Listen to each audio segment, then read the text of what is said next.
Yusril Iza Mahendra, dari Iza dan Iza Law Firm, yang diyakini capaian fisik pekerjaannya sebagai pihak ketiga, atau sebagai kuasa hukum kegiatan penyelesaian sengketa tapal batas, antara Lebong dengan Bengkulu Utara, belum diketahui berapa persen. Tetapi menurut Sekda Kap Lebong, Mustarani Abidin, fee jasanya sudah dibayar lunas 5.800.000.000 rupiah. Saat diminta hak jawab melalui WhatsApp, ke nomor 08118000XXX, dengan menyertakan berita Bintang TV, terkait pernyataan Mustarani Abidin, sama sekali tidak merespon.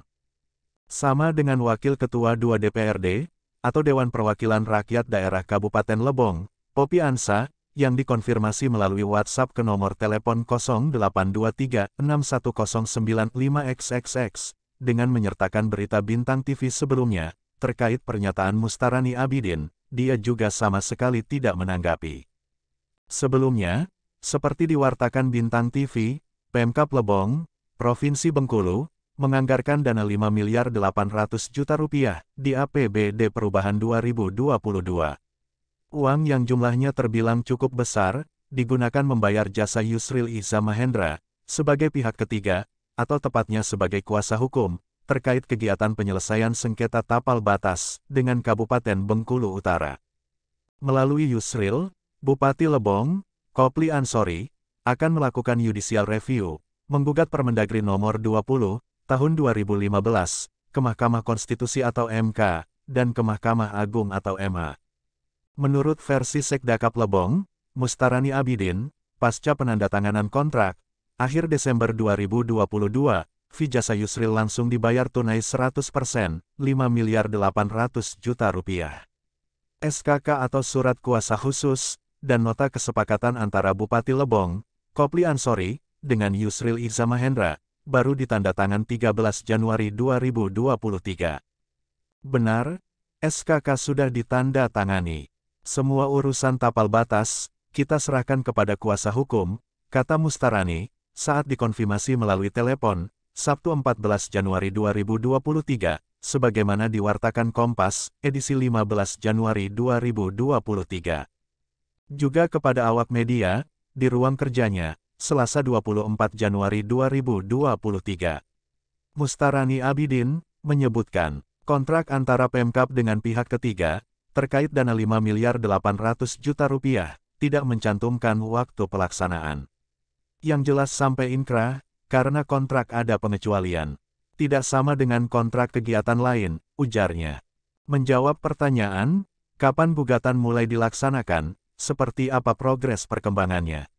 Mustarani hanya menjawab, tidak ada yang tahu, karena di dalam kontrak, tidak ada atau tidak mencantumkan waktu pelaksanaan. Hanya saya dan tim yang tahu, jelas dia, singkat.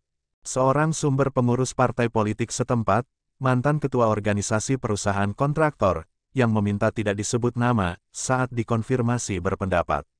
Baru kali ini menemukan kasus, pengelolaan uang daerah atau uang negara, yang notabene uang rakyat, sepertinya tanpa berpedoman kepada aturan yang jelas. Penyelesaian tapal batas, dengan menggunakan jasa pihak ketiga, yang dibiayai dengan APBD, juga merupakan kegiatan pemerintah. Pedomannya, tentu saja Perpres 12, tahun 2021, tentang perubahan atas Perpres 16, tahun 2018, tentang pengadaan barang dan jasa pemerintah. Metodenya bisa pelelangan atau tender, penunjukan langsung atau penetapan langsung, atau dikenal dengan sebutan PL.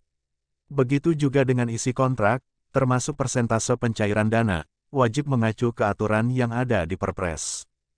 Sebab, ruang lingkup berlaku Perpres 12, tahun 2021, tentang perubahan atas Perpres 16, tahun 2018, tentang pengadaan barang dan jasa pemerintah, sebagaimana Pasal 2, adalah pengadaan barang dan jasa di lingkungan kementerian, lembaga, perangkat daerah, yang menggunakan anggaran belanja dari APBN dan APBD, kata sumber.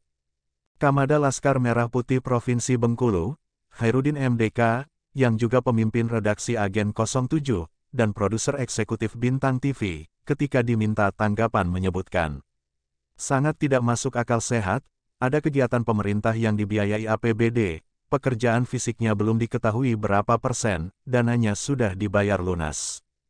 Ada dua hal prinsip pernyataan Mustarani Abidin, yang harus dijelaskan ke publik, paling tidak kepada masyarakat Lebong. Pertama, batas waktu pelaksanaan kontrak, dikatakan sampai dengan inkrah. Kedua, hanya dia dan tim yang tahu isi kontrak. Pertanyaannya, inkrah atau sudah memiliki kekuatan hukum tetap, untuk kemenangan siapa? Apakah kemenangan Bupati Lebong, Kopli Ansori, sebagai penggugat Permendagri 20, tahun 2015?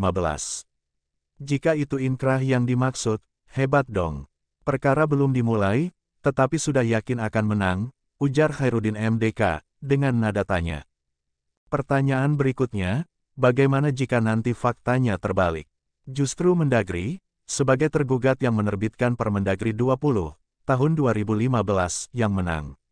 Siapa tahu, karena dalam berperkara, setiap kemungkinan bisa saja terjadi. Di lain pihak, dana APBD sebesar 5.800 juta rupiah, sudah terlanjur digelontorkan, tambahnya.